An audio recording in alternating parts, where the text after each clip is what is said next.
Hey, if anybody is watching this, order us some pizza, please. The boys would be buzzing if Gianni's Pizza was here right now. Looks like we're looking for the coaches to make our way here, but yes, it will be 215 BJJ up against Aesthetic Temple in our first semi-final. Take a look at the bracket here.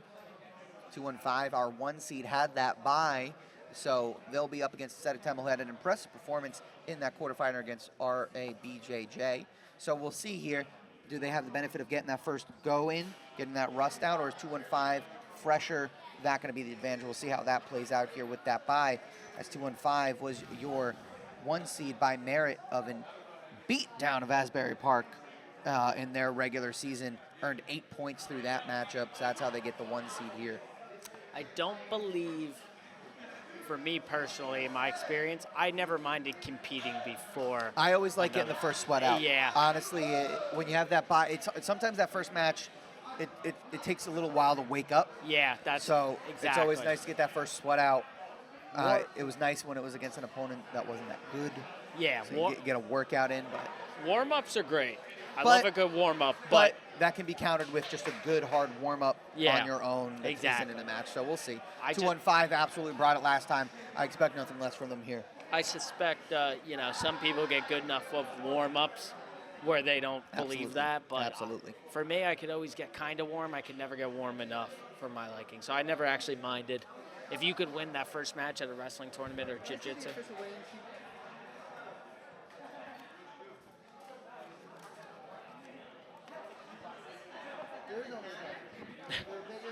Mike propping up his tank top a little bit. Sick abs. Not visible on the camera, but maybe if he turns around, you'll see it. Oh, it fell.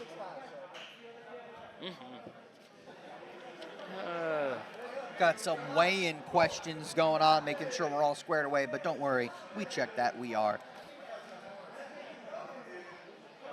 Got some cool rash guards over there, too. That's Saga, right? Yeah, it looks like Saga's gathering over there, but there's also some 215 mixed up in that. 215.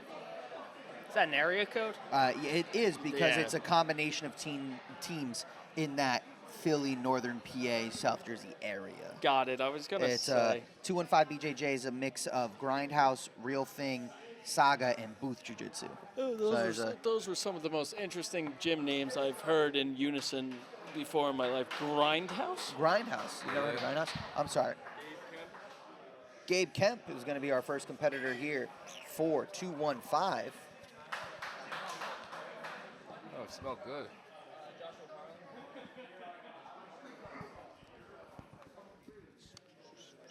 I think it was Josh, right? Mm-hmm. Josh Connolly. Yeah, Josh. We got Josh Connolly for Aesthetic. Head pressure immediately and some hard snaps, underovers. Oh! A lat drop that put up against Josh into the mat. Darce attempt. Gabe Kemp in the black and red of 215. Just try to go with that classic sweep by stomping on the hips and pulling the ankles. And now we're going to look to fish to a deep half. Going to try to invert to the leg. Just not able to hip him over enough. Back to that 4 minutes here for our amateurs. Yep, single leg X. And now he's getting a grip on that ankle. Toe hold, ends it.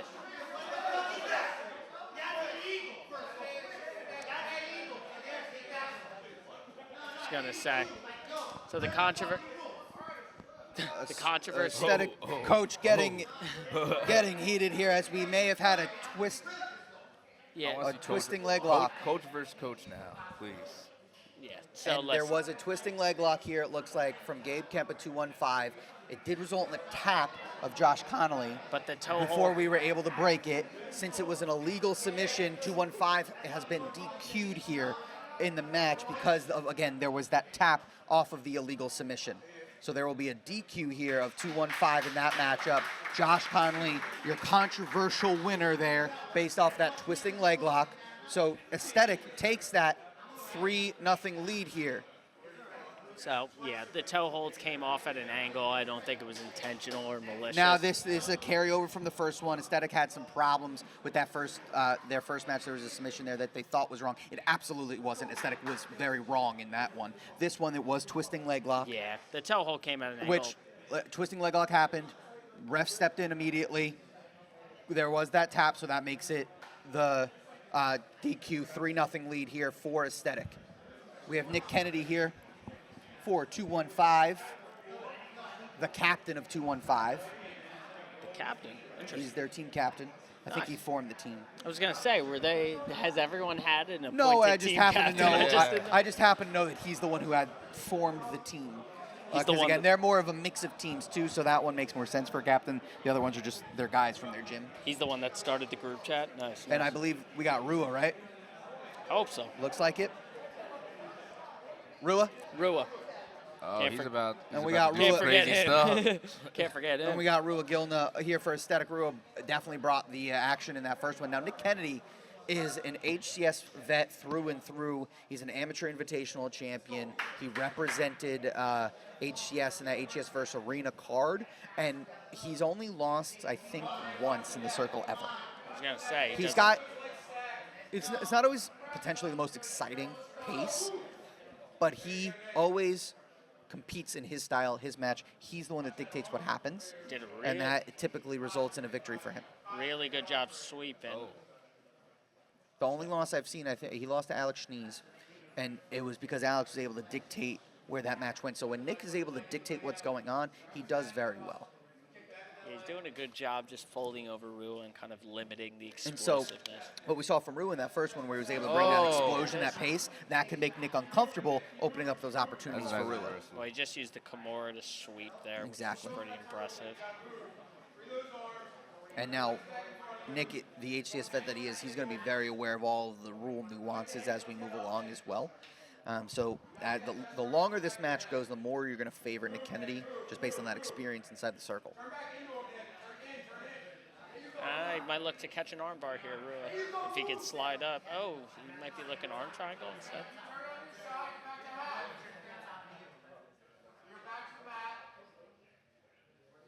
Interesting. Very interesting. The foot's caught. I suspect Rua probably wanted that arm bar, but he's just kind of trapped in that quarter guard. Also, whoever's watching, don't be afraid to order us some pizza. Lockdown from bottom. I suspect, yep. Oh, uses good it to bump there sweep. from Nick. Awesome. And he gets that underhook on the far leg. Now he goes over the top. Looks to control risk. Gonna probably just try to weave through.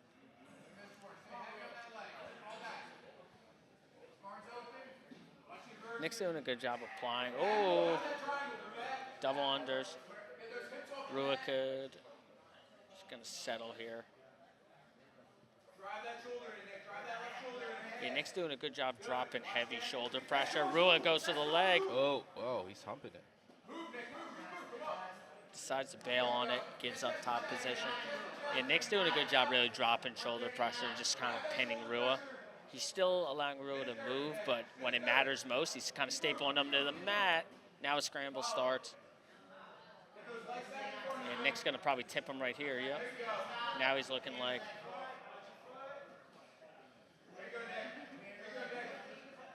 Rua comes over.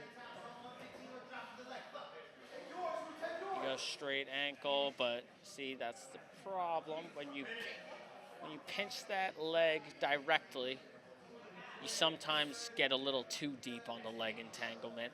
I'm not sure if he's going to be able to finish from here. And then if he doesn't, you have to suspect Nick's going to be in a good spot to take his back. Yep, there you go. And now he's probably going to just come back up to mount based on the hip positioning, pushing that far wrist away.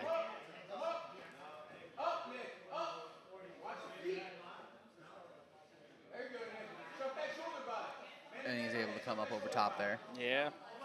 Just pressuring shoulder through the hamstring, sliding it over slowly. No rush there when you're pressuring in like that. Rua extending those arms fully. But problem is you can't bench press somebody with that much pressure coming. Nick's finding his under-over position again. Slides in to mount, and he's going to hike himself up. Short time here. Got some control of the arms. And that is time. As regulation ends, we will head to overtime here. Our EBI overtime 1 minute time does not matter. Nick kind of reminds me of Robbie Lawler, the way he looks.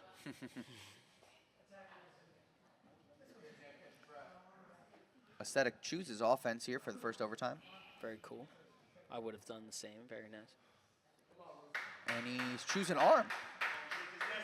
Don't always see it often, so Rue will start on the arm here in EBI 1. At the end of the day, you are halfway through a submission when you go for the arm. You are. It's a very go big or go home decision. Yeah. Oh, he's allowed to cross his feet. I wasn't aware. We are underway. So if you're allowed to cross the feet, see, he's climbing. If I was Rue, I would try to reach across for the forearm as long as his feet are caught there. Yep, if you can get to that forearm, it's going to make the finish a lot easier. And the cross feet kind of allows you to keep the arm propped. Oh, good escape, though, by Nick. And there's the escape. Nick Kennedy able to maintain his composure, get his arm out, find that escape here. And now he's in that dominant position of a ride out does win it. So obviously you take the back in that situation. Yeah, a submission, though, would be big. They are down 3, so that 2 points would be great, but a win's a win here. You would have to be awfully confident to take the arm at this point. Well, he also has the benefit of, I already got out, so if he gets out, we just move on to the next one. Yeah, that's what I'm saying.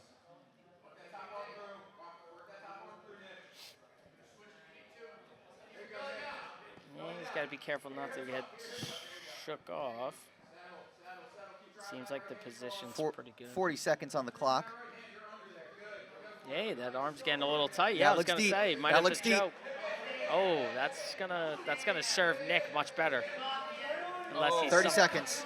That is very. Rue is walking him out. Oh. That's a stall in overtime. Yeah. But he didn't go all the way out. He stayed in. How is he still? Yeah. Are we gonna? And Okay. There's the tap.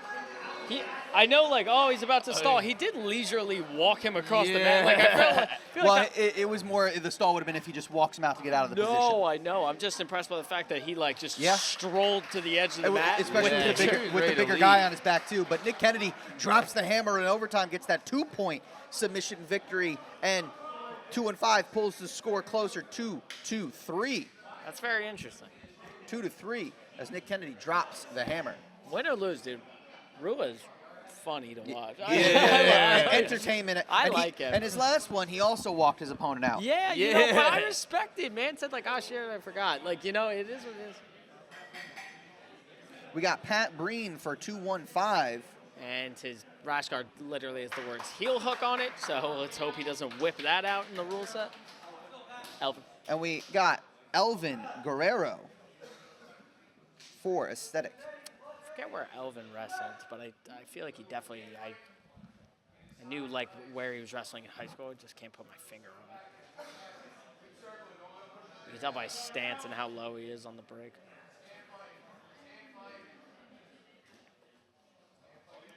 Don't come into the booth. Yeah. Oh, all right. I don't need the big boys flying through the table right now. Ooh. Oh. Yep, stay on top of him. Shot. Oh, Jesus, Elvin's a bull. Elvin is a bull. Hard shove, but. And we saw that in the last one. He uses those shoves to try to get the guy to come back, right? Oh, hey, let's go. Elvin is basically trying to claim this circle as his own and bully Pat around. Pat looks up to the challenge, though. Yeah, he wrestles, all right. that's, oh, slide by. Oh. Thank God for Pat. Thank God for Pat Breen's circling ability. The booth was saved. Jesus, thank you, Pat. Elvin is just looking to run him out. Elvin's not actually looking to do anything. Yeah, he just looks to push him. No and now Elvin's starting to complain that Pat's not engaging. However, Elvin's not actually trying. Good defense. This is what happens when you have a guy like that. He's kind of getting into the mentality of he's getting really aggressive, but he's also getting a little, you can see, upset. There's so he's getting in his own head. There's openings. And so, now There he's were some good transitions here. But as we saw when he looked to push Pat on that second one, kind of just gave it up. Pat was able to get behind there. crazy scrambles. Yeah, so Elvin took a quick shot right on the whistle. And I'm all for those push outs, those heavy actions once. But if you got it, once you do it once, all right, hey, I'm the bull here, now let's use it, versus he was kind of just pushing him, looking for a stall or something. But if you're just pushing him out, you're not going to get a stall. Respectfully, it's intimidation. You're taking energy and you're saying, hey, I'm putting it into making this dude and feel fearful small. of my size, my power. Small. But again, he was looking for that stall call there with the push out. But the thing is, if you're just pushing and he's backing out, no one's stalling yet. If you push with the purpose and you're looking for that shot, whatever, and he's running away, that's when you get your stall. Halfway in here, though. Pat doing a good job circling in there. Yeah, no, listen. A lot of mat poise here. And this is going to, now, for Elvin's credit, this will weigh on Pat. Yeah. This is these hard pushes, this hard pace is something that is difficult to maintain. But it's also hard if you're Elvin to keep doing it. I was going to say, the pushing, I'm getting ready to move. The pushing, it might be exerting more than Pat receiving. Yep. If Pat, we're being Pat honest. clearly does look like he's got a good. Yeah, he's letting it. Listen, he's got a good gas tank. If he's going out of bounds and there's no position to defend, why exert the energy to defend it? You know, so there's also that argument. So you could argue. He's doing a good job circling. He's not running straight out, so that's all good there. No, listen, you're getting shoved. He's just simply not combating it super hard on the edge of the mat because listen, what's to combat? You're not going to shoot him into the bench. You're not going to shove into a submission. This is jiu-jitsu. Yeah. Oh, no. People forget that all the time. Wrestlers always forget that. This is turned into we're 3 minutes on the feet. This is turned into a neutral wrestling match. Yeah. And Pat's doing a good job controlling here, but, that's just a lot of top pressure on top of you.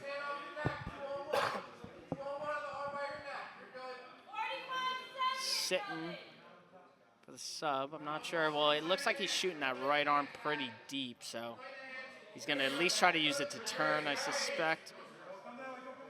Pat looking to step over. Yeah.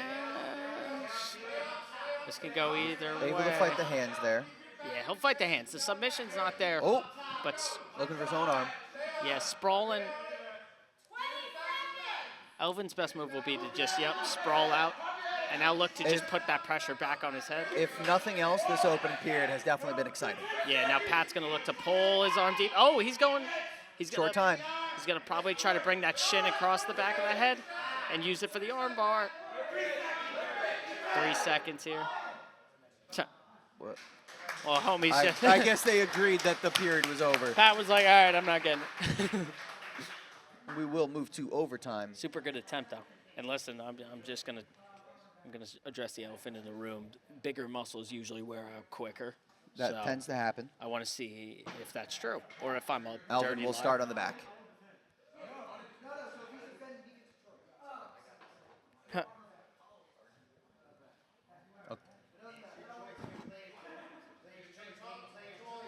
The illusion of free will comes back into play. When presented with a choice, both people wanted the same position. We are underway. All right, so he's got the near wrist. Pat's doing a good job. He's trying to step over those feet and get that sub if he can. Oh, but those are such heavy hits. Able to fight his. Yep, back to mount. With the feet crossed underneath the back. That was a good job there from Pat, able to fight his shoulder blades to the mat there.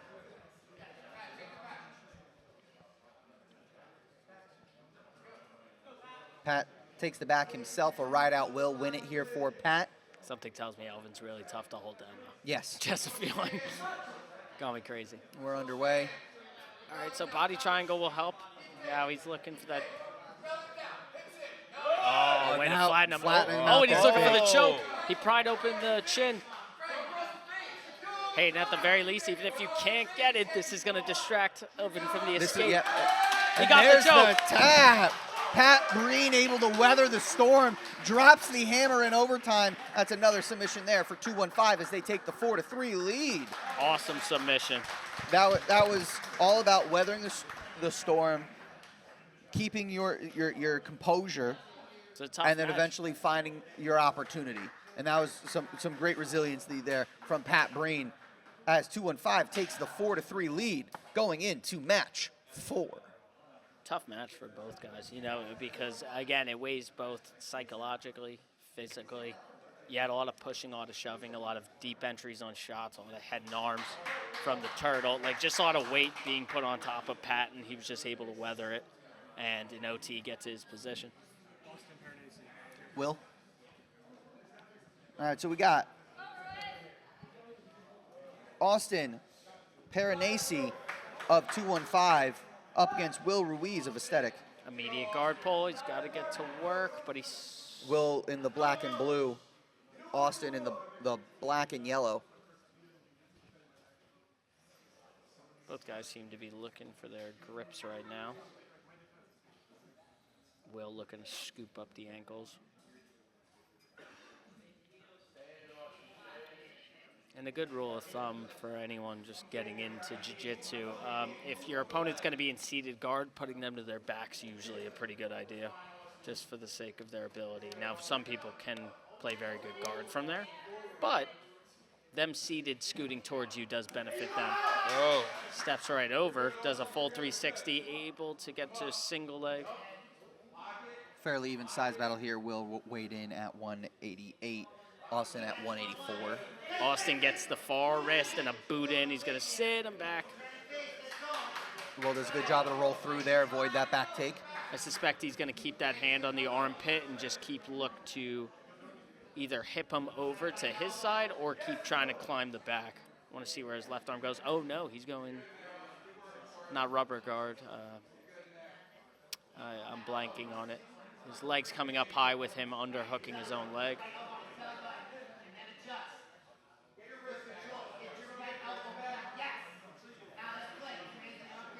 And Austin got his arm across there, all the way across his own body, or Will's arm all the way across his own body. It would benefit him a lot to keep trying to get that. That way he could sweep and try to advance position.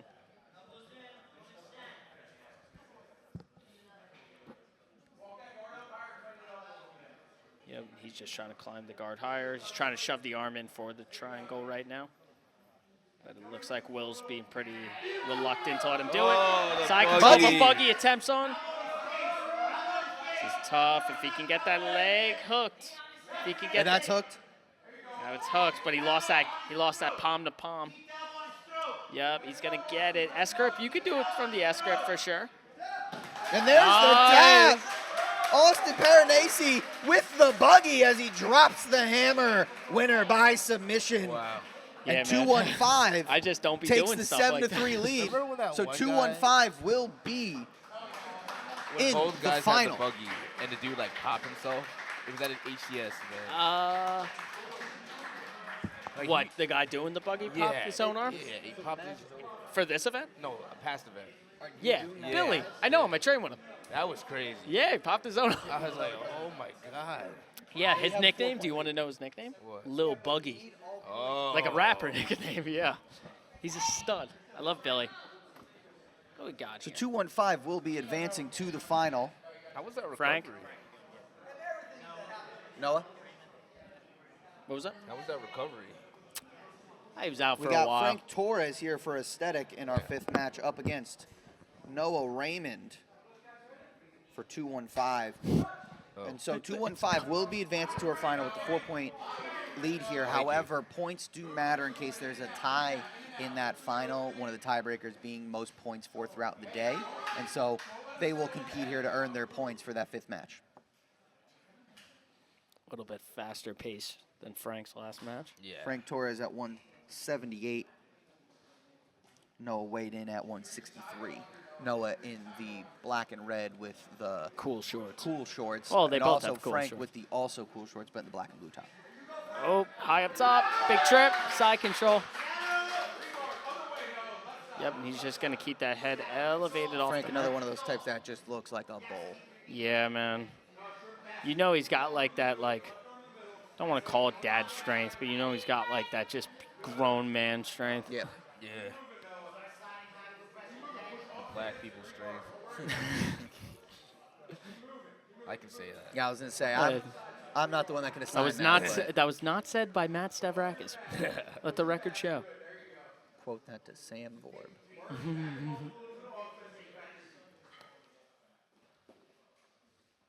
angle out here for Noah. It's going to be tough to angle out with that seatbelt arm, Frank. But Frank looks like he's going to just cut his knee over and kind of just work his way. Good pass there. Pinched over that knee. Now he's going to look to get through there.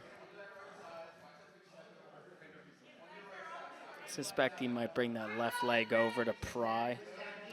I'm so hungry. Well, his legs are open right now. Frank's going to look to just keep advancing position. Hopefully get a boot in there. Headlock position. Oh, He's over a camel big crusher. headlock. And it might get him tipped over. Frank could elevate him a little higher and bump him. Oh, used it to spin out. Oh, there you go. Right on the guillotine. And he sits to On it, it. arm in. Uses it to sweep. At least he's going to go Darce. Yep. Yep. I think that's That all looks but taken deep. care of. He could throw that leg over the top of his back if he can get to it as a power Darce. If Noah can just throw that right leg over. Adjusting his grip.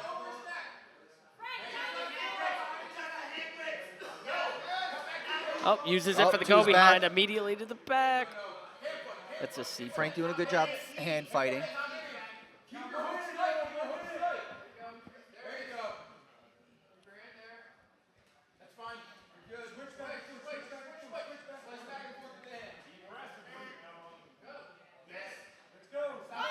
We got a minute to go. Just kind of wearing away with him on the back. Looks like he's Covering putting the a mouth there. muffler on, yeah. Oh, and that chokes in. No. Close to being in. Using 2-on-1. Just try to keep Noah's arm off of him. Frank could backstep here. Just do a quick mule kick and try to get those double boots off. Now it's a little too tight. Gift wrap.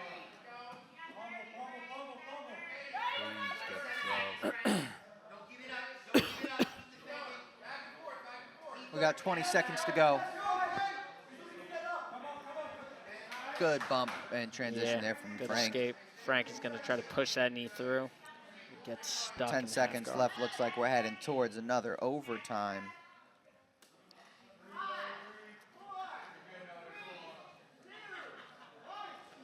All right, and we will head to that first EBI overtime. One's on the clock.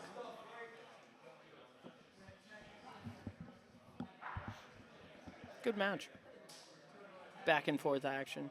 It was a great takedown by Frank, and then just awesome back control by Noah throughout it. So curious to see what the overtime looks like now that Frank chooses the arm. Armbar. I was gonna almost say he was gonna go to the back.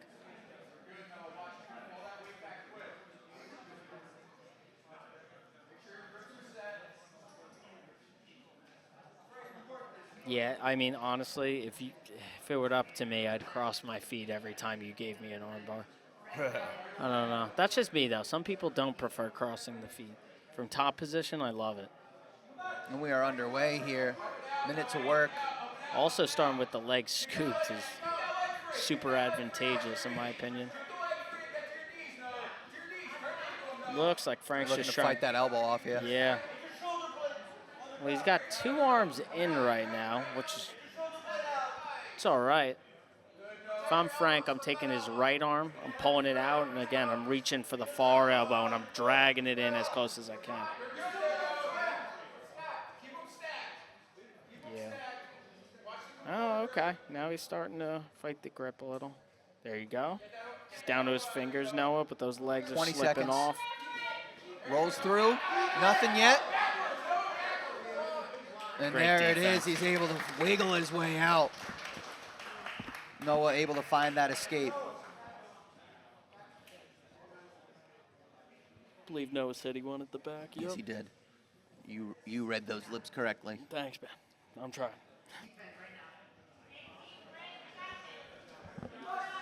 We're underway. Noah on the back. Escape extends us to ADCC. Submission or ride out would be a victory for Noah. Frank's almost got that head to the mat, but Noah's doing a good job. Just keep putting the pillow under his head. Now, Noah's got his head up top. So Frank's window to get his back to the mat is going to be here in a second. Frank almost got his hips up, and he's out. Noah with a good sense of urgency there, trying to throw a last-second submission on, but Frank with a good escape as we will head to ADCCs. It's a 3-second countdown, you got to be aware that it's still game time. We've seen people able to finish their ride out by getting that submission on in that 3 seconds, so knowing that and the rules that have in the back of your mind to throw that urgency, because a lot of times the guy thinks, oh, I got out, and they relax their guard, gives you that opportunity.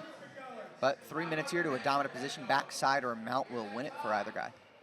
And again, submission, always a victor. In my opinion, it's a constant problem with jiu-jitsu, and that's why you see in MMA it becomes a problem. Full guard is considered as an escape in jiu-jitsu. Oh, big hip over by Frank to the front head.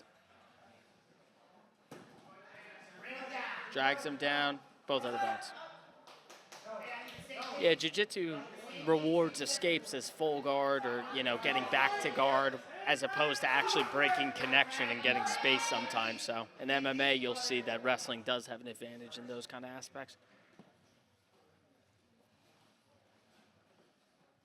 Frank's got 2-on-1 with the far arm. Looks like he's got a loose Russian, but Noah's doing a good job just framing on the head, keeping his head in a good position.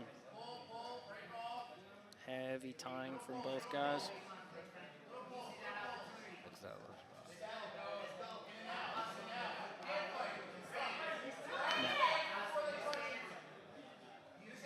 Frank doing a good job, as well as Noah with the head position. That shot was a little far away, but Noah's going to be able to climb up if Frank doesn't anchor down. Switches off double. Ooh, bit of a scramble here. Oh, good sense of urgency by Noah. He's close to, but that's Frank's position. Side, yeah. That's Frank's position.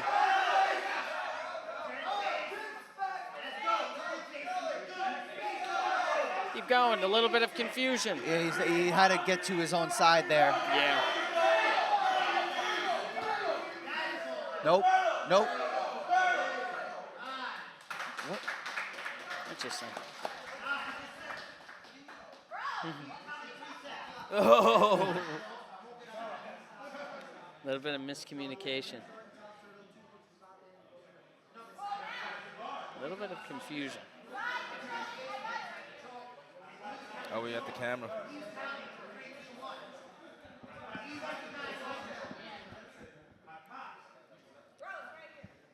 Bro.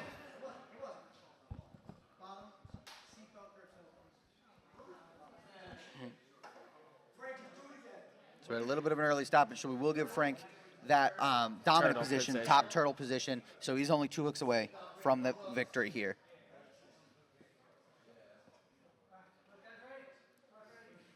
We're underway. Rolling through. Yeah, I believe it was just a little miscommunication with the referee. So he had started counting because he did get the side, but then Frank then stepped over. Yeah. So he should have stopped his count there. It was an in-between position. If Frank can pass, though, it's all good. The arm stuck in there, preventing that side. Yeah. If he pops his head out, there it is. And there it is. All right. Frank Torres eventually able to get to his side control there. That is the victory there for Frank in the 7-4. The same result.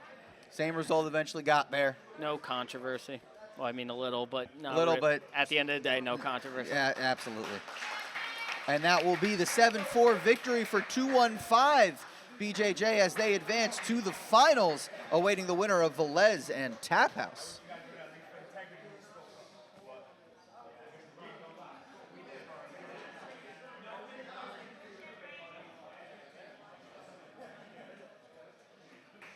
Teams will go ahead and shake hands. That is the victory again for 215.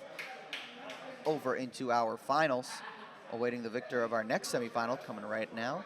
Velez versus Tap House. Tap House with that upset over Hammer Nation as the 7 seed. Velez our 3 seed. So we have a 3 versus 7 matchup to take on our 1 seed 215 in the final.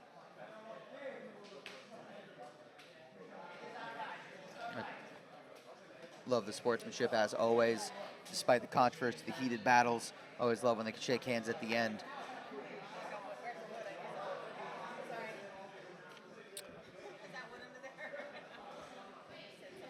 All smiles from the gang here. Look at that rubber bones jiu-jitsu gear in the back room. Look at it over there, looking vibrant as ever. Probably smelling great next to that Savvy Fit soaps. I think so. A gym never smells better than when the Savvy vendor's in the house. This is facts. Never smells better. This is facts. As we all know, gyms can get stinky. I was going to get an aura of hard work is what I like to call it. An aura of hard work. Stinky might be a synonym for that. Yeah. But Savvy Fit soaps always taking care of that. A thesaurus would probably put stinky and aura of hard work in the same ballpark, Yeah, I suspect. when you look up stinky, you get a picture of a guy sweating. Yeah. It's all the same. Yeah, you see an aura, one of probable hard work.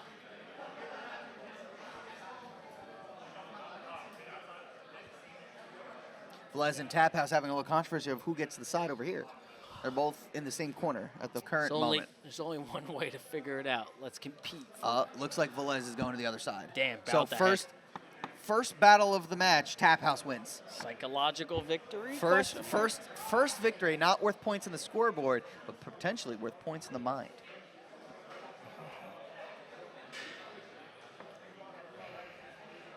So, where are we at right now? We are semifinal number 2.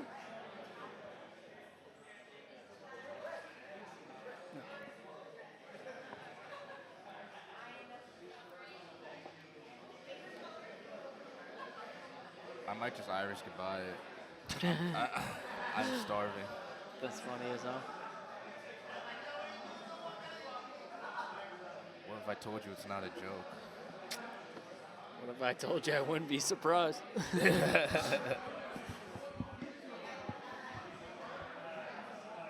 Curious what's happening here. Yeah, it looks like the teams are just getting set up on their side. Dude, if anybody can find me a snack. Yeah, that's what I'm saying. That would be the game breaker.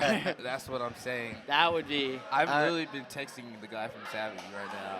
Do Anthony, I'm like, yo, do you have a snack? He's like, no. I'm like, you look like a guy who would have a lunchbox. Dude, do I? What is he?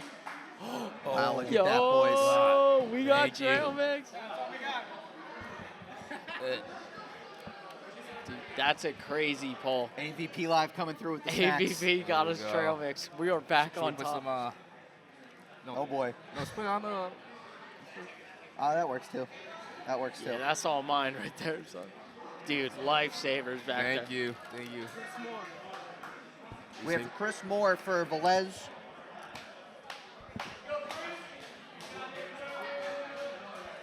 Woody?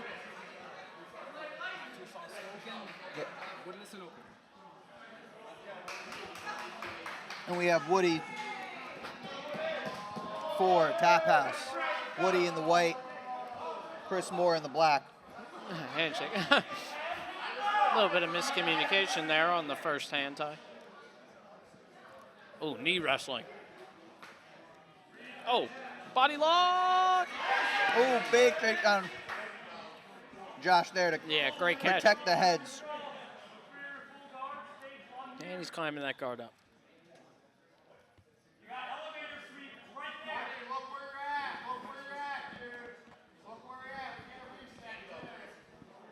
He's going to settle back for full guard. And we go out of bounds. Exciting big takedown. And we're underway. Woody was looking to A lot of feints juice early. his time, and the referee was not having it. A lot of feints. Oh, good duck Chris under. Moore with just relentless neutral, but Woody with a reversal there. Wow. And Way to you not could hear give the up. pop from the crowd. Way to not give up on that position. He's heavy on that head now. Yeah, Woody, I think, is looking for the choke here, Yep. but it's going to be tough for him to get probably from this angle. So I suspect he's going to look to dig an underhook. Some black Oh, on black might try to pride. switch to a Darce here. Yeah, just settling. But great guard retention by Chris. Oh, big Good sweep. bump from Chris. Great sweep using that hook. And now Chris is going to climb his knees up, and he's got his right hand on the right arm of Woody. Yeah, and he's going to start trying to drag it across. And now, Chris, we did not see in the first round. He did not compete as one of the Velez because they have extras. Got extras. Bringing they in weighed a full in roster. 6, so they had that one extra here. Someone will sit out from their first go. Great pressure from Chris. And Woody, oh, big push, gets his legs in front. Went out of bounds. Would have been really cool if they didn't. Would have been really cool if they didn't. About halfway through here, a little under 2 minutes left. Very heavy hands from both The guys. neutral is just exciting work from both. Yeah. Oh, half Nelson. Full Nelson. Full Nelson. Oh! He uses it for a back I knee. love the full Nelson. A rare pull. Oh, going arm bar here. At the very least, controlling the farm arc, getting his temporary gift wrap.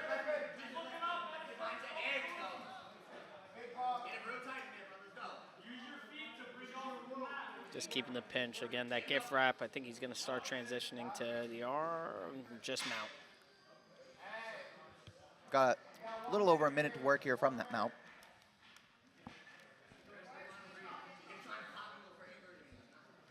Not quite mother's milk, but just keeping the pressure.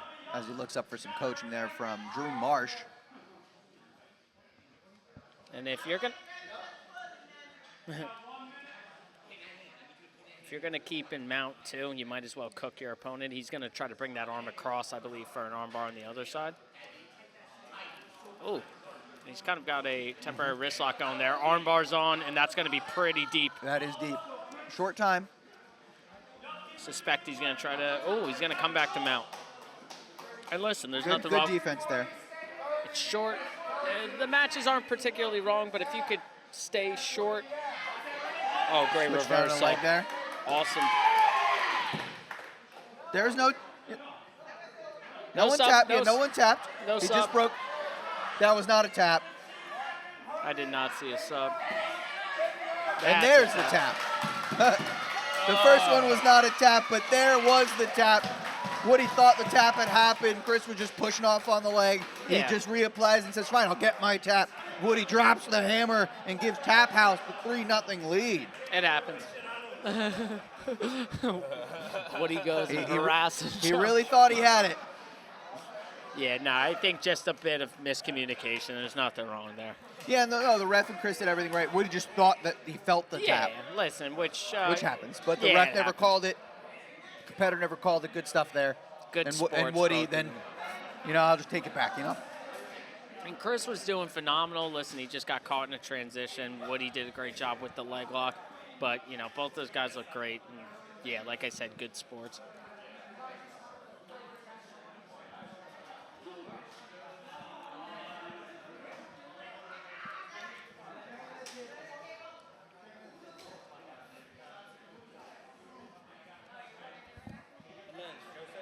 Joseph.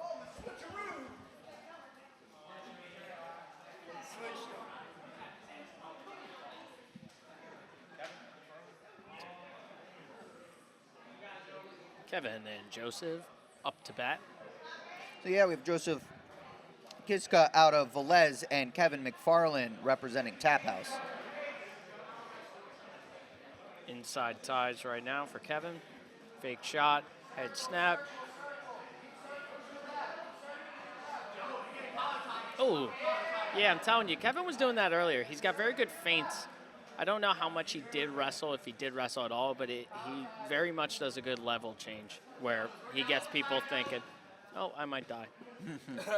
Referee does a good job getting in the way for us. Good duck under body lock. Matt return. He's going to put the belt on him, slip. Oh, and he's got his leg caught. Got heavy pressure by Kevin right away.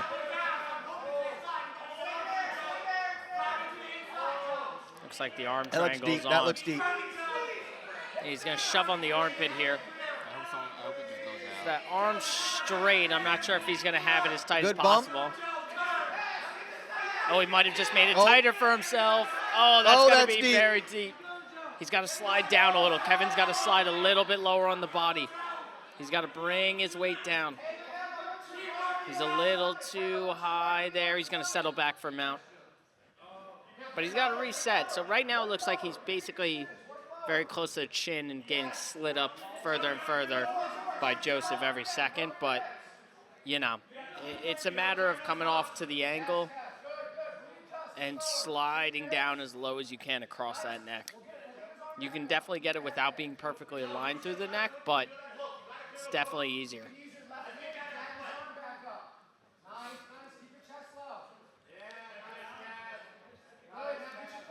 Like I said before, cooking a guy in mount is about as good of a use of a time as any, even on a short clock. This is, if Joseph's able to survive this, it's not going to be any fun in overtime. Yeah, and mount for both people too is interesting because I feel like it's probably the most severe position where, you know, whoever messes up first loses the position. So you can easily give it up. If you're on top and you make a mistake, they're out. If they're on bottom and they make a mistake, you sub. But other than that, it's a lot of just staying in a good position and not messing up first. Ooh, good Darce pull. Mm-hmm. That's going to be tough to wrangle in, but he might actually be he just readjusted. Oh, but he uses it for the go behind. Awesome work. This is impressive top work here from Kevin. He's applying great pressure this whole time. Is it all done? The trail mix, is it all done? Yeah, you're good. Nice half Nelson there. Yeah, just using that. And now look, you're back in mount. You got a minute. You can't cook him as long, but definitely just dropping your chest will help.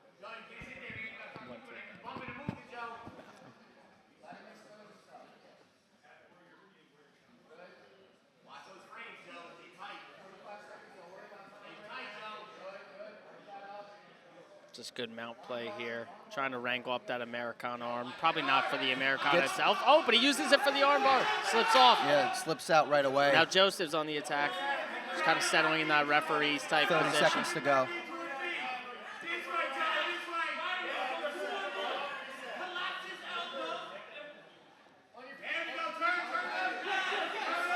Got a bit of a omoplata attempt into a shallow armbar. Kevin able to fight out of that. Now close to a 10 triangle. seconds to go. But that leg was caught in between the legs. Both kind of make an agreement there that we can coast these last 10 seconds. Yep, and they back off. We will head to overtime. I'm taking that back. All right, OT. I believe Kevin just took the back, and he did.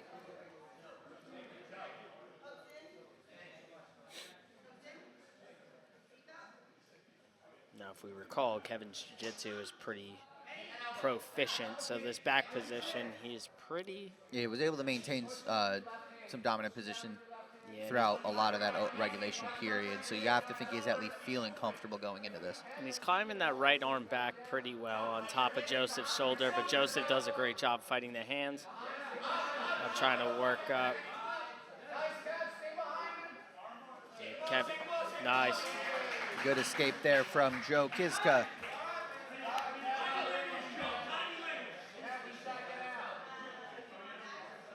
One of the coaches calling for body language for Joe, aka don't look tired. Joe will take the back here. A ride out or a sub would be the victory for Joe. Kevin needs to find that escape to extend us to ADCC 2.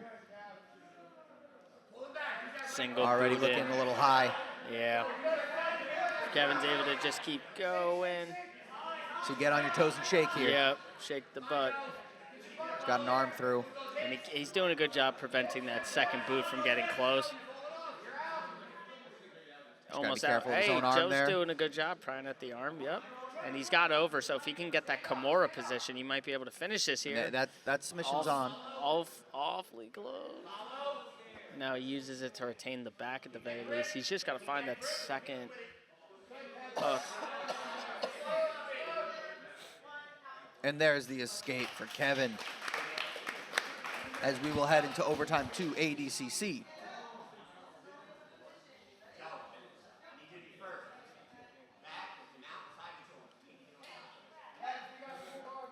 Three minutes to work here. First to a dominant position will win backside or mount, and of course, submission is always preferred. Good pull for the single leg. Looking to pass there, but Joe doing a good job keeping his legs in front. Yeah, Joe. But Kevin is close now to that pass. Yep, he's there. Not quite yet. Close. He's stepping through now. He's doing a good job fighting it off, framing with those arms. Yeah, he's got that arm caught. Look at good transition from Kevin to go to the other side. And there's the dominant position for McFarland. Big win. That's another win there for Tap House as they take the 4-0 lead here over Velez. I don't know if it was directly a size disadvantage, but the build. There was some size. Yeah. Kevin's one of the smaller guys here. I was going to say, wasn't a huge size advantage, but, you know, he did a good job just sticking with it. I was impressed by that single leg. Kevin at 158, Joe at 176, so about 20 pounds. I think Joe didn't, yeah, that is impressive. I think Joe just didn't suspect that Kevin was going to actually clasp hands and scoop up that single leg, yeah. And that's what I think took him off guard the most.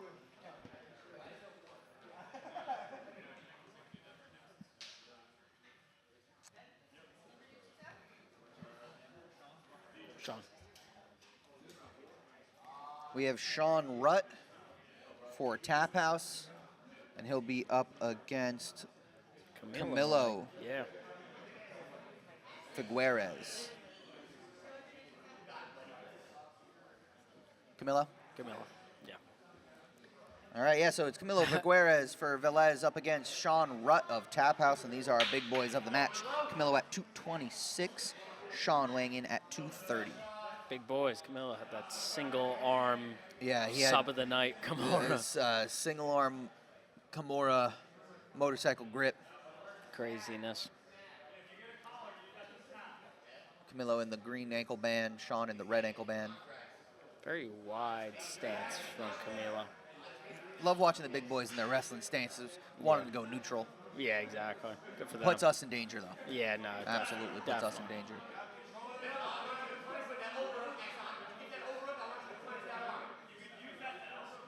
Yeah, so Camilo's Sean's trying to keep some distance with his left arm framed out. Camilo's just trying to pull it in and swim. Now he's baiting Sean to try to take a leg, I think. See, if someone pulls that on you, you kind of just push them. Yeah, push. Yeah. I mean, listen. Because you can drop to a knee, but the way he did it was a little off balance, that if you just push him up top there. If you could scoop it, I say scoop it, and looks like Sean's got a lockdown here, which Camilo doesn't seem too bothered by it right now because he's still got that kind of shoulder pressure in, but, you know, I suspect Sean might try to start rocking so he can dig his underhooks here.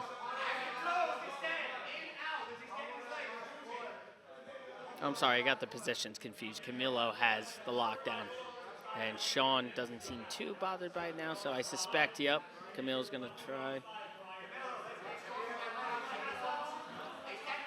Yeah, I think what he should do is just exactly that, start rocking. Looks like Sean's going to start trying to... Oh, nothing yet. Oh, deep half guard sweep. He tried to use that lockdown to elevate him back across when Sean's weight went that way, but... was close, wasn't easy to get it, but he's not giving up. Camilo's bumping his way out with that underhook. Yeah. Gets to his full guard here. Full guard, and that's going to be a tough full guard to close. Big guys, am I right? But hey, he's attacking that Kimura again. Yeah, there it is. And he's we already know he only needs one hand. Yeah, facts. I mean, it's stuffed in right there. I wonder if Sean's keeping that grip on that leg. It looks like he might have even threatened a leg lock there, but now just kind of back into this open half guard.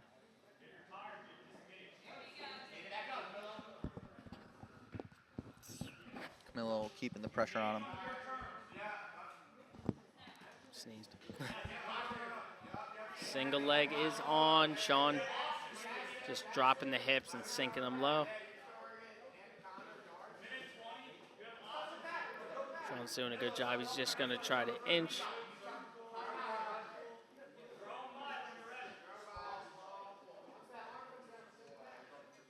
Just about a minute to work here. Sean looks like he's also trying to swim his arm deeper, potentially for a choke.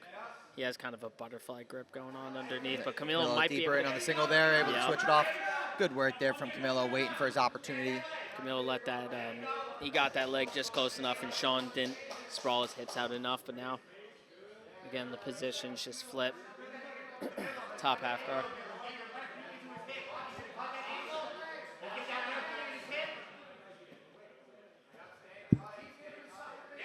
Camilo gets by. Let's see if he can take the back here. Oh, settles for the front. 25 seconds to work.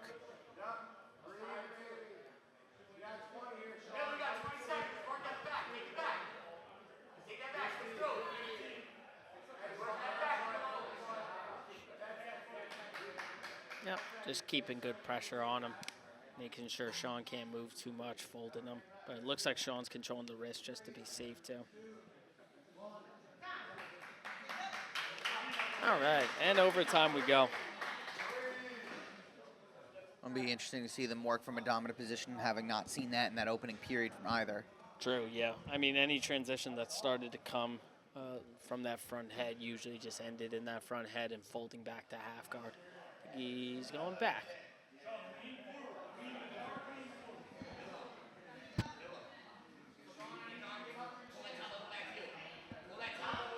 Underway here with Camilo on the back. He's got those top wrist controlled, just kind of the motorcycle grip on that. And now he's got him flat. He's going to look for the choke. Good job from Sean there to roll back. He's got the head and arm trapped. He is fading off to the side, though.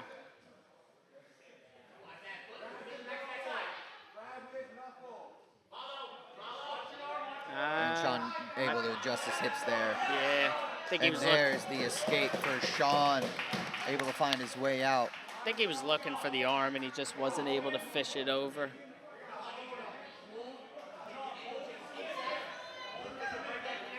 Sean now will start on the back. A ride out or submission would be the victory here for Sean. Camilo needs an escape to continue this to the ADCC. Feet are crossed, and Camilo's already getting over to his side.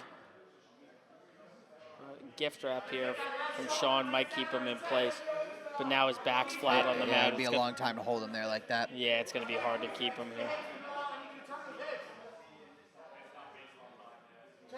He's doing a good job retaining, but I think he's going to have to. He's closed out here. Yeah. 30 seconds. He's going to have to use a big bump to get. And it's close. And it looks there's like the escape. Yeah. Nice. There's the escape from Camilo. 15 seconds on the clock, and we move to overtime to the ADCCs.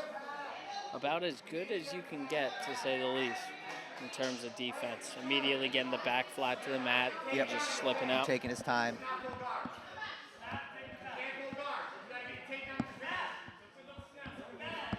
Oh, heavy snaps.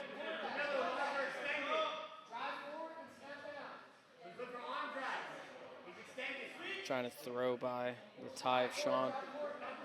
But Sean's got superior head position here.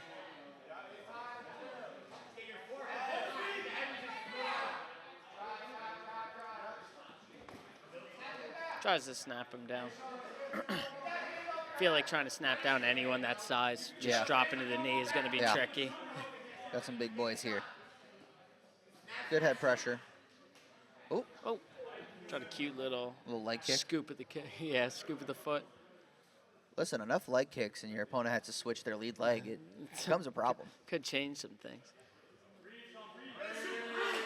Camilo's just walking in. He's got that, again, Muay Thai type clutch going. Oh! Oh! I love the attempt. Great movement. Camilo's starting to pick up the pace a little. Yeah, I think he just kind of realizes the urgency of it. He's pushing more of the pace. I feel like Sean's being a little just defensive on the feet. Yeah, and I mean, based on the way the first EBI went, Sean did get out quicker there, so he might have some confidence. Big single leg, cuts double. Yeah, that was a nice takedown here from Camilo. And he's looking to pass now. He's getting close. He's basically there. 1, 2, 3. And there's the side control for Camilo, and Velez is on the board. That's a 1-point victory for Velez via Camilo Figueres. And Velez cuts the deficit to 4-1. The method of victory, not exactly the same as the single arm No, Kimura. it's not quite as impressive as a single arm Kimura, but a win is a win. You should be proud. That was good. That was a war. Yeah, that was more of a grind anyway, yep. Yeah. Good single leg.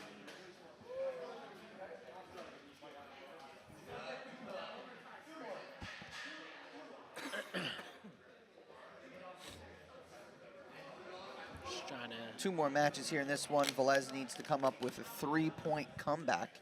Tap House just needs to survive 3 points.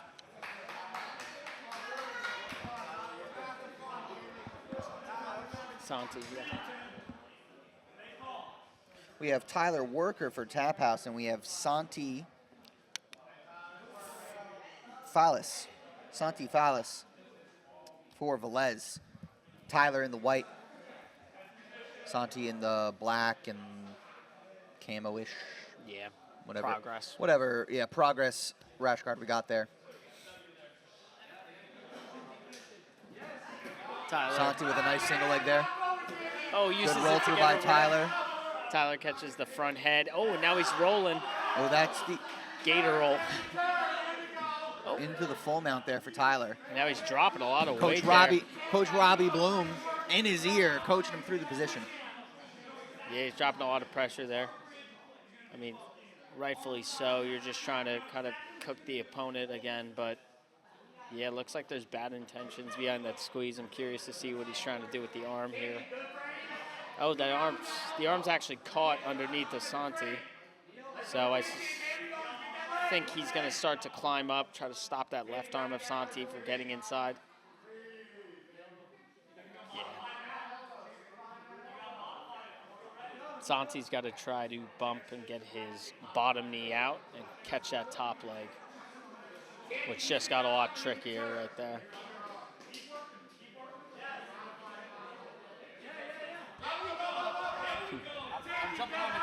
There it is. Hey, go for it.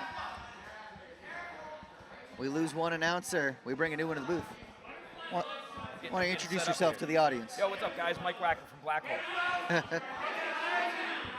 Since you're here, dominant victory for your team. Yeah, but it don't matter now. Oh, and a submission. It doesn't matter now.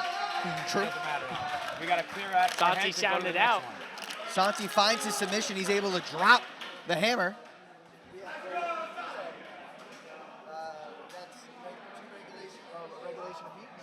Regulation of peach.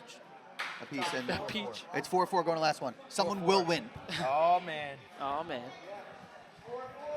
And we have a size matchup for the ages as Velez sends Dallas Ragusa, and he will be up against the Haitian Hercules, Michael St. Justy. Oh, this is awesome. That's the Haitian Hercules right there. This gives me Gio Martinez. Oh, God, who did he beat? Hamza, whatever that guy on Sakurava's team was And years ago. for those of you at home wondering, those sizes look a little different, you would be right. St. Justy weighed in at 199. Ragusa weighed in at 133. I've got to go 66 for the lightweight. pound. I've got to go for the lightweight right now. Yeah, well, I mean, you Oh, can't you got to have root for the lightweight, Yeah. absolutely. But it's a good nickname for St. Justy. Yeah. And now Dallas is bringing the pressure. Yeah, And that might have upset. He needs to go. He needs to play a little man's game. That's not smart.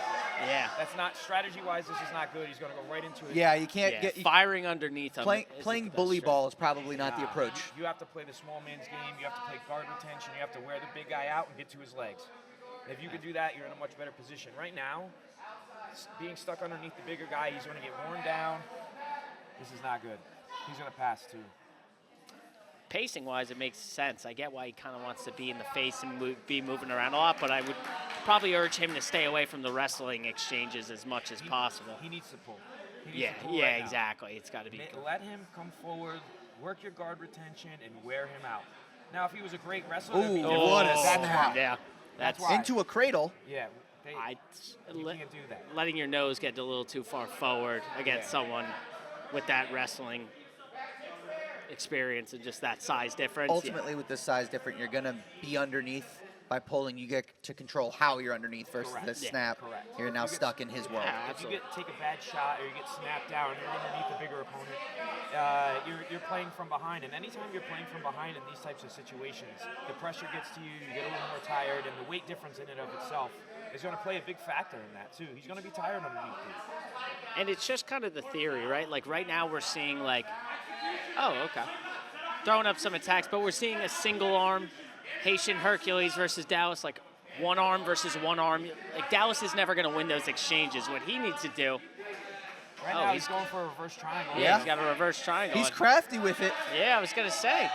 Looks like that's a threat. He can finish it. He's pushing off hard enough. That's a threat. Please make me look stupid right now, Dallas. I'm rooting for you. Yeah, we were. We jumped. Listen, I hope he makes us eat our words. Me too. Yeah, I'm curious to see what that lock looks like on the other side. It looks like, he's trying to pry away that lock right now. It looks like he's out. I got to give him props on that one, though. Yeah, that was deep. It's like I said, either way, like those are Hail Mary types of things. If he gets it, great, but like now he's stuck still underneath him. Yeah. And that's not good. See, right here, I just have to figure you're not going to pick up this single leg, so maybe we start to... Yeah, unless he has a great wrestling background where he can finish that on anybody. And that arm is getting there. He's got to use that leg to protect that elbow. And that might not be enough. He's got to step over his head right now to finish this. He's got to put his left leg over top of his head and finish it that way. Right now.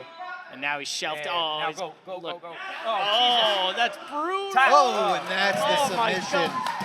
Michael St. Just, the Haitian Hercules, drops the hammer and seals the deal for Tap House with another walk-off victory as they move into our final against 215. Dude, shout out to Dallas. I don't care. Listen, man.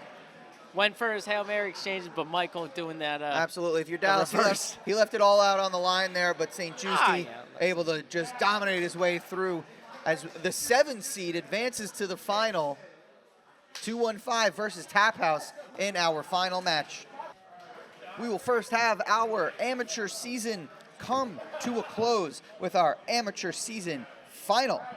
It will be 215 BJJ up against Tap House for our amateur season finale. We have worked for this all year long. Every HCS card has had a team event. There's been competition after competition, bringing the team environment. This is what we do best. It is the team format. No one else does it like us. I like the team format. And it all comes to a conclusion here. They competed on the cards throughout the year. They earned their team points. They got their seeds, and then they brought it here today at the playoff. We have our 1 seed, the team you expected to see in the finale, up against the Cinderella story, the 7 seed, one Tap House who had avenged their loss this year. They beat Hammer in the first round, who had beaten them earlier in the year. Tap House looking to finish off that Cinderella story here from the 7 seed, taking out the 1 seed, working their way through the 2 seed, the 3 seed, and the 1 seed. Would be an impressive day for Tap House. They do look game to do it, but 215 is a tall task to take down. And so we'll see how that goes. Respectfully, I'm excited either way. Can't root for anybody. Got to remain unbiased. But I see a lot of competitors. We're not bound by those rules. If you want to get biased, you can. No, I'm not biased. Okay, I've seen a lot of competitors today that I'm I just like letting you know you're allowed to get biased. I'll give you permission. All right. Cool. I'll keep that in mind. And while we have this break here, I would like to announce the Savvy Fit Soaps Really Freaking Natural submission of the night. It goes to, give me 1 second, I lost my place here, Camilo Figueres for that one-arm Kimura. However, he pulled me aside earlier. His coach invented that move. It's not a Kimura. It's a Hava Plata. A Hava Plata. A Hava Plata, that's right. Camilo Figueres Savvy Fit Soaps, really freaking natural submission of the night for the Hava Plata, invented by his own coach. Very cool. Josh's fantasy team stinks. We're playing each other today. That's good news for me, right? I haven't looked, but I'm a New York Jets fan, and they're down. he's a Jets fan as well. Yeah, so he's having a double rough day? Me and him are both miserable. They're down 14-3. We have the bracket here on the side, ready to go.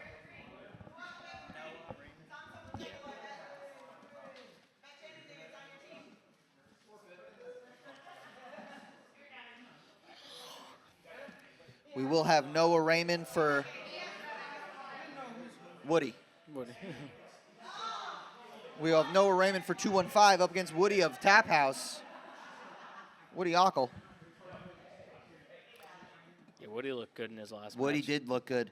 Got that late little controversy on the sub, but he's able to get it. Yeah. Last second there. Always love a last second submission there. Great stuff. Dealt with a and lot this of pressure. is match 1 of the finale of the amateur season tournament. We had a punch off the whistle. It was open hand. It was open hand. Referee saying, hey, knock it the hell off, all right? Yeah. We're going to, no nonsense here.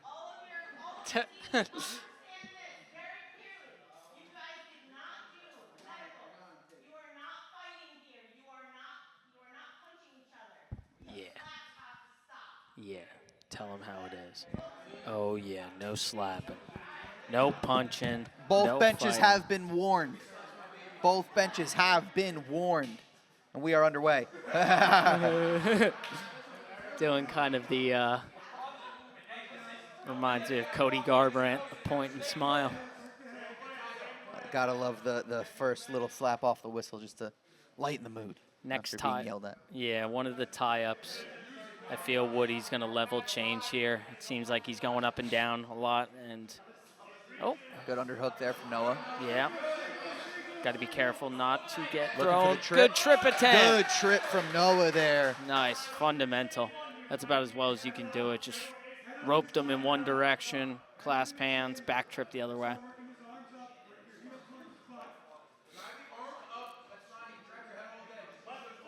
Now in a bit of a deep half guard stalemate. No lockdown, but 3 minutes to go. Yep, he's going to start to angle out here and try to find probably one of his hooks. He's got an underhook now.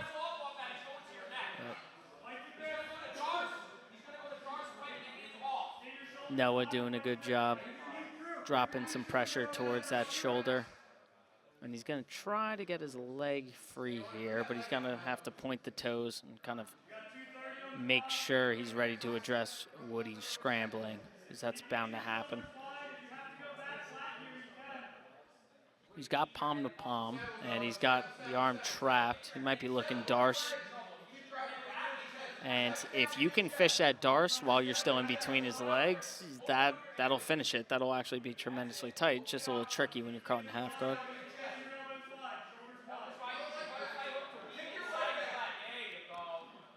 And Woody starts to get his guard back, and I think he's starting to get that top butterfly hook in.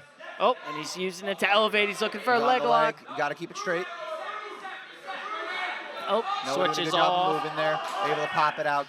Good scramble there. It was an awesome entry. But trying to reach over for that head might not have been a great idea, because now Noah has looking to clear that half guard. His arm caught up pretty tall.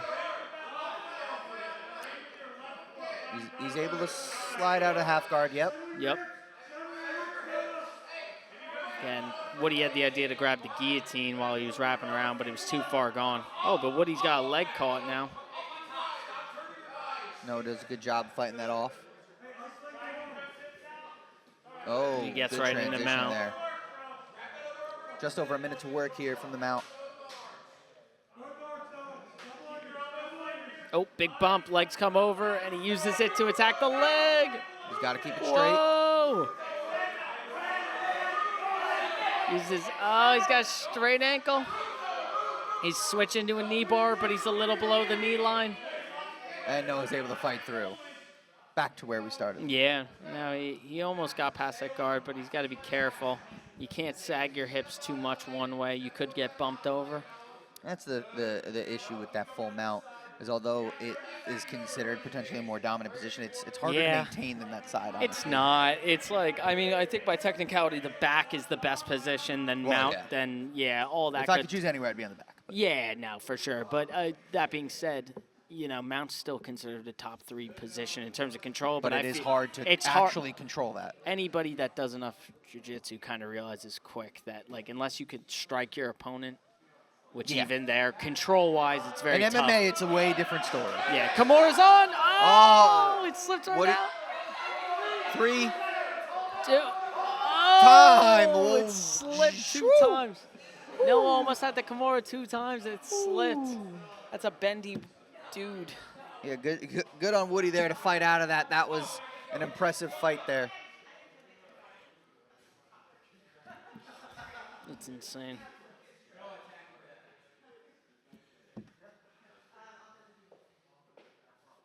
No, it chooses the back here in the first overtime. Lean forward, Woody. Lean forward. Yeah. Right to the side. Attack, no attack. Keep fighting the hand and try and get your hips to the side. No, you might actually have pretty deep attack. That hand's starting to slide, but Woody's doing a good job just prying at the palm, making sure the hand doesn't get too high.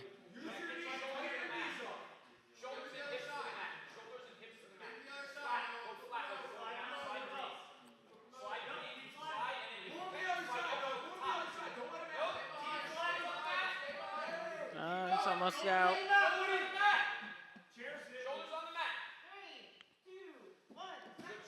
Good escape. And there's the escape for Woody, able to do his part as he will go into, and he'll take the back.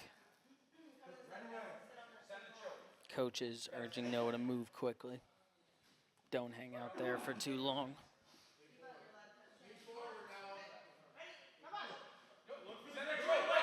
Oh, starts slipping that hand. He's got palm to palm. Across the face. Noah does a good job turning his head. Oh, but he does a good job. Oh, good movement. He's doing a good job catching the armpit and using it to retain. He's got that head and arm high. 40 seconds, still a long time to try to have to hang on, but he's got a pretty good grip with the head and arm. He needs to make sure he doesn't hang too high. He's gonna go arm bar, Kimura to the arm bar. Oh, and there's the tap. That's a great arm bar. Woody Ockel drops the hammer in overtime. Another late submission as he finds the overtime arm bar. That's a great sub. Winner by submission, and he gives Tap House a 2-0 lead. I'm gonna say it. That might. I don't know, man. That would be sub of the night contender for me. It's a bigger moment sub. I love when people are following arm bars. Yes, that was a great scramble, great follow through. Yeah, that was a good one against an opponent that was hard to hold down. But we already gave it to, what was the name of the submission? Camilo? Havaplata. Havaplata. You got it when you have someone pull out a submission you've never seen, never heard of. Yeah, it's hard not to give it. Yeah, that's fair. That's fair, for sure. Nice.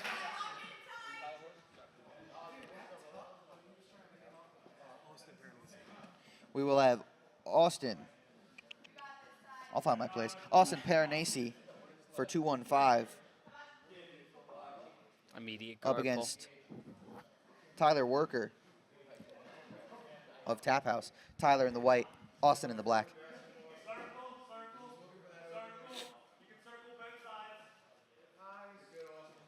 Now, if we were giving out Performer of the Day, Woody might be up there. He's had a big submissions for his team. Very big on Woody, stylistically. I don't compete. You're big on Woody? I'm huge on Woody. Nah, I mean, it's That's a style. What happens when you don't say pause, people. Pause. Resume. No, I'm big on the style, and it's because I probably couldn't ever come close to replicating it. Triangle choke. Oh, he got it. Oh, that's deep. He's got that leg hooked.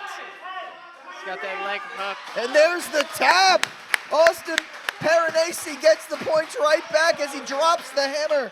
Winner by regulation submission. And 215 takes a 3-2 lead. Hey, and Austin's been very privy today, too. Austin had a great day as well. Yeah.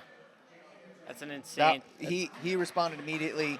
Didn't want Tap House to keep the momentum. Got it back for 2-1-5 right away as we go to 3-2. No, that's a great match. He did a good job climbing up the triangle attack. Just, yeah. And then once he got it locked, winced up that leg. It looks like he brought both hands to that leg to pull it in close, but it looked incredibly tight. Spats and shorts combo. Nice. Nice. We will have Gabe Kemp out of 2-1-5 up against Kevin McFarland of Tap House. Gabe Kemp, controversial in his last one, loser by twisting leg lock submission. Yeah. Which was not intentional. It wasn't. No, yeah, no. I don't think it was intentional. I think it happened. He had the toe hold, which you're allowed to do the toe hold. You can't twist it though. Good takedown. Ended good up there. elevation. Controversial stuff. He's gonna look to get that back here. Oh, and he's able to take the back early. Yeah, you know, and I keep saying not intentional, not because I mean to say he would intentionally do it, but he definitely just grabbed the toe hold. Didn't mean to bring it out of It was alignment. one of those instinctual things. He hits it in practice. He does it. Yeah. He saw that it was a lot. Keeping the toe hold straight is tough. For the people at home, it's easier said than done. Yeah. To remember everything that's going on when you're in the heat of a competition. Great duck under. It's hard to pass up a juicy submission. Yeah, no, because of a rule set. But again, standard amateur stuff. We want to make sure everyone stays. Twisting. We want to make sure everyone stays under control, healthy. So that's where that comes in. So he's going to look to get that back. But Kevin McFarland's been a dog today. Yeah, I love Kevin McFarland. Big fan of his work He's as been of the past 3 hours. He's been a dog today. Oof. Got a bottom hook and a one. Let's see what he tries to do right now. He's got 1 foot. He's just got his half guard settled. Kevin looks like he's sliding under the far head. I want to see how much effort he puts into trying to pop right into mount or pass from here. I imagine he's going to look for a big back step the second he can open up those legs a bit more. Wrapping up. Oh, all right, he's looking buggy. And that's not a totally shallow entry. Oh, he might have, that's deep. Yeah, it's very deep. He locked his hands. And there's the oh my tap. God. Gabe Kemp responds, and he says, I ain't twisting legs today, but I'm still going to drop the hammer. Gabe Kemp winner by buggy submission. That's Buggy got to be the submission of the year. Everyone's looking buggy everywhere they go. Gabe Kemp winner by submission as 2-1-5 takes a 6-2 lead heading into our final 2 matches. Yeah, man, Kevin's been on the top end today of some of the matches, and he's been competing awesome. He won the 2 before this, and Buggy's one of those things is you did the right thing. You got the passes, Nicole Matthews said. Just using it against them. Your opponent's ready for that, so it's interesting. And listen, it's very easy to say, hey, how'd you get crunched like that? How'd you get crunched into that? How did you fall into that? Blah, blah, blah, blah, blah. But when you're in the heat of the moment and you're going for the pass and you're settling and your head hangs a little too low, it can come on quick. You can. Yep. We got Nick Kennedy of 2-1-5 up against Sean Rutt. Nick Kennedy can put it away here for 2-1-5. Yeah. Sean Rutt does need at a minimum the 1-point victory. Obviously, any more points than that would be great. They are down 4 at this point. I'd say the size difference definitely goes for Sean, but I like the way Nick was just kind of competing earlier. Just based on regulation submission, Sean at a minimum needs 2 points. Okay. Because even if they are able to tie it at 6-6, they would lose on the criteria. So Sean needs at least 2 points here, which is going to be a tall task against Nick Kennedy. Yeah, Nick does a good job of making everything his opponent's trying to do, making it very tough for them and just stalling them and flipping the script on them, too. And Nick Kennedy's that type of guy where it's like you think you're in a good position and it's feeling good, but that's Nick Kennedy's okay being there. He's able to Houdini his way out of a lot of situations. Absolutely. But the one thing we've seen Nick Kennedy struggle with inside the circle is an opponent who's bigger. Yeah, listen. Which that is the case here. So it's a factor. I mean, like, listen, I love jiu-jitsu. I love what jiu-jitsu stands for. And, you know, UFC 1 was such a success because Hoist was smaller and he beat everyone that was bigger than him. And that's awesome. But size makes a difference. And, and it's one thing when Hoist is able to do it against guys who've never seen jiu-jitsu. Yeah, exactly. They have no idea what the hell he's about to do versus Somebody, your opponent is here at a jiu-jitsu competition training jiu-jitsu all the time. Yeah. So while it's still somewhat neutral, they've learned how to use their size specific to jiu-jitsu. Yeah. Versus when you're in an MMA fight, that opponent might never train it. The skill gap can absolutely beat a bigger opponent, but that skill gap to size ratio is not something that's glaringly in one side favor of the other. Like, your skill needs to be great to beat a greater sized opponent. And I know people know that, but it gets lost, I feel like, sometimes. Struggling against bigger people isn't some, like, mockery of the sport. It's just like, hey, listen, that's how every sport works. Yeah, it's a factor. Unfortunately, part of LeBron's success is how tall and big he is. Yeah. Don't tell LeBron fans that. Don't. Hey, part of it. Yeah. Well, you get into that with a lot of different sports. Every sport. Ooh, Besides being a jockey. Yeah. Or a gymnast. He's going underneath for the leg, but I think... Oh, and now he's in... not in mount yet. Just did a good job kind of stopping the inversion, making sure he didn't get his leg occupied.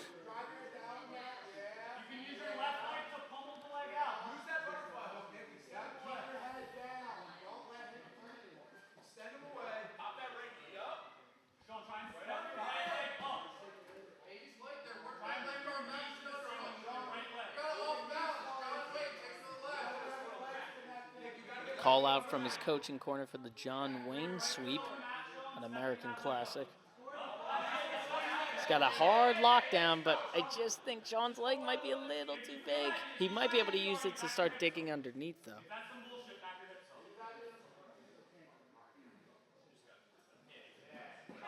"30 seconds.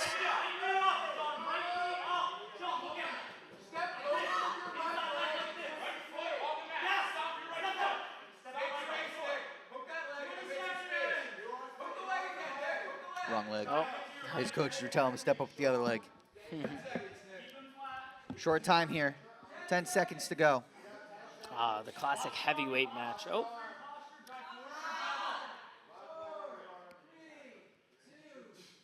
And we will head to overtime. Again, the situation is this. I don't believe, again, we'll have to double check it, but I don't believe Tap House wants to go to a tiebreaker. So he's going to have to find the submission here somewhere in the overtime. He's attacking. He's attacking first, and he will have the back. Curious to see how his size plays into him controlling this position. He's able to lock up his legs. Yeah, so he locked his legs, but he's... Yeah, there he is. He's doing a good job controlling the head, bringing him back center. Interesting, he's crossing his feet and purposely kind of squeezing his knees. I think he's looking to try to make him tap through pressure.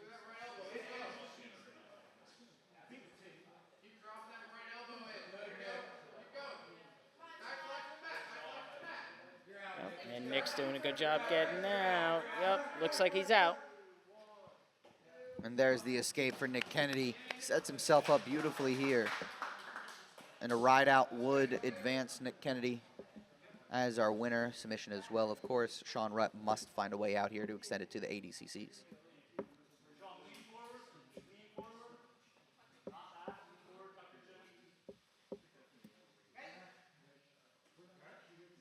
Caution.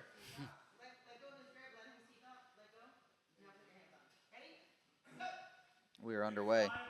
Couple of false starts there for a second. No, and he's got the wrist tied up. He's got a key lock on his own hand. He's looking to step up. over. Nick Kennedy getting aggressive. Yeah, because he just needs the ride out. He doesn't have to do this. Listen, man. But if it works. Shoot to get hot, shoot to stay hot. He was doing a good job trying going up. Now, I don't see if he actually got his heel caught within the leg. But, hey, sometimes the best way to hold somebody is to attack them. Yep. And even if it's They can't worry about getting out if they're worried about defending their submission. It's the best way to sweep. It's the best way to keep a position is attack them. And that looks in. Yeah, and you got to make him address it. That looks in. The triangle's there. Now his leg is caught between. He's got 10 seconds. He's almost got the ride out. Yeah, his leg is caught between Sean's, but now he just got it out. He just needs to hang on for 5 seconds.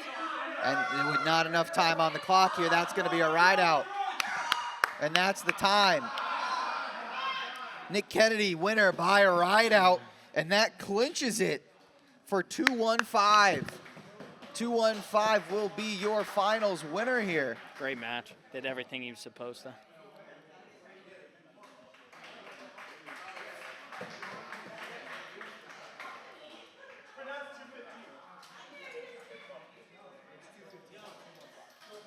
It's 2:15.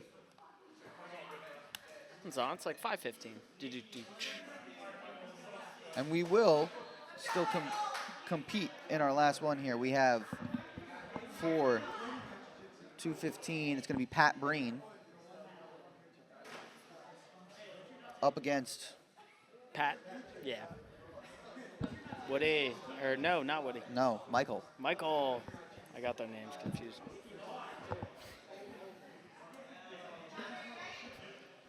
Michael St. Justi, the Haitian Hercules. Haitian Hercules. Up against Pat Breen. Nice shot there. Oh, he's around the neck, though. Oh, wow. Seems to be no arm in. He's got it tight. It's going to be tough to finish there. At the very least, he could use it to sweep. Oh, he got his leg back across. All right. And now he's got a crunch. He's got a crunch towards the side, reaching under. Don't pull up. Just keep putting that lat down. Now he's yeah. Okay, so he got his arm able in. to pop his head out. Now double wrist control.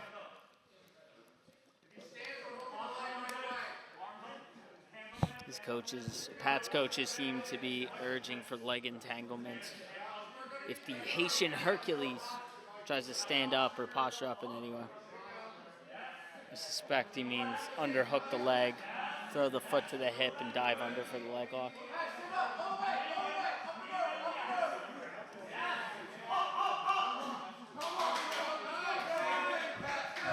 And back to the feet.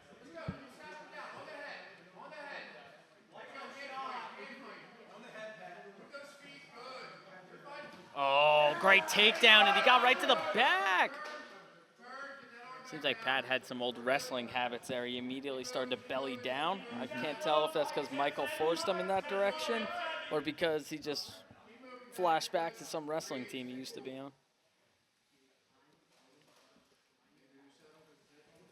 Michael's got him towards the weight set. He's inching his fingers, looking to climb up.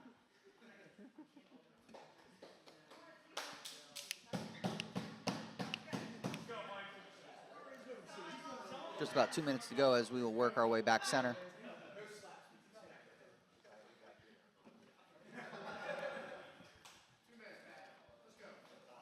Heavy hand ties.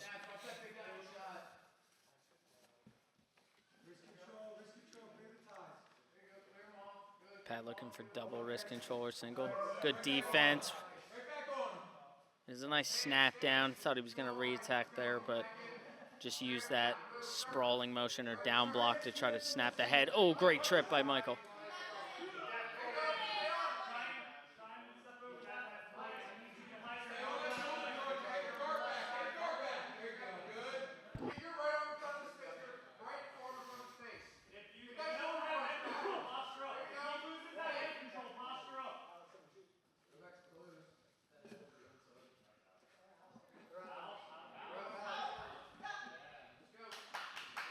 They're going to start back on the feet.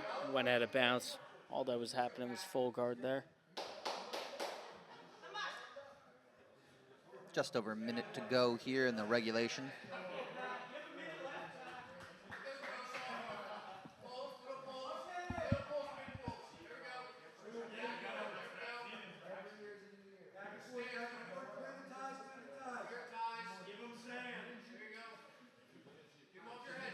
Oh, flying sub attempt. Doesn't work. But I appreciate He the wanted excitement it. pull. He's laughing. And again, oh! What the hell's going on out here? Listen, the team already won. Your team already lost. Might as well let it fly. Yeah. Is that what athletic people do? I think so. Michael's trying to fly.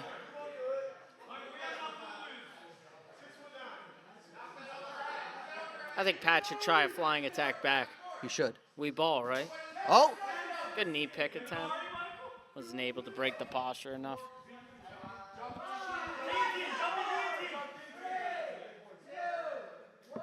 And as fate would have it, the match that doesn't technically matter, of course, goes to overtime. Oh, of course, yeah. I mean, I like the flying attempts, though. I mean, if they're going to keep it exciting, then they're allowed to keep going. Yeah, makes it better. If you're the moment they get boring, I say we call it. But yeah, I mean, the moment he stops doing handstand, whatever the hell that's called, just flying back to his feet in the middle of the mat. The thing is, Michael should absolutely, the length he has, Yeah. body triangle should be immediate thought. Yeah. But it's not happening. Yeah, he's got a single leg trapped now, and he's trying to reach across to the far wrist. And that's an escape for Pat. Did a great job.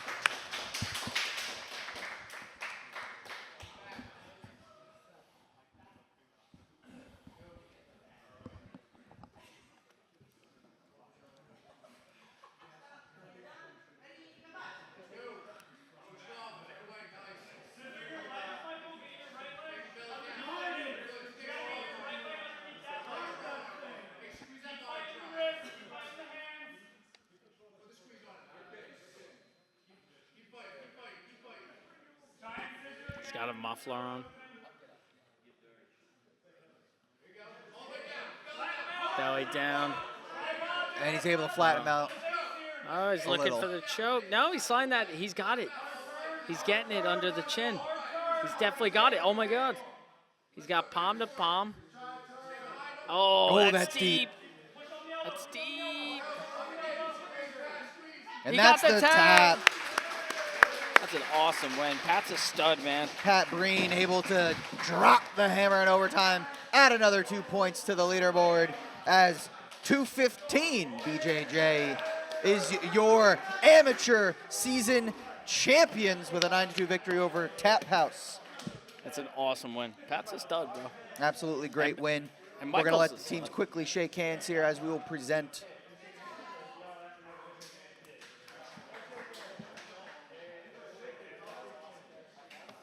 .215 BJJ, your 1 seed. They come in, they do what they're supposed to do, and they come out as your champions. .215 BJJ. Give a quick shout out to the team. We had Nick Kennedy, Gabe Kemp, Pat Breen, Austin Peronesi, Noah Raymond, and competitor we didn't get to see compete today, Eddie Vincent, who's their lightest guy, 125. Oh. But nonetheless, he gets a ring. He gets a ring. 215 BJJ with the dub. Love to see it. Love to see it. 215 BJJ made up of Grindhouse, Real Thing, Saga, and Booth Jiu-Jitsu, an eclectic team of champions. Looking good on my end. And without further ado, we will move it right along to our main event of the evening, our Pro Duel Championship. That's right, you can see 215 BJJ on the screen there, our champions of our amateur season. Hell of a season it was.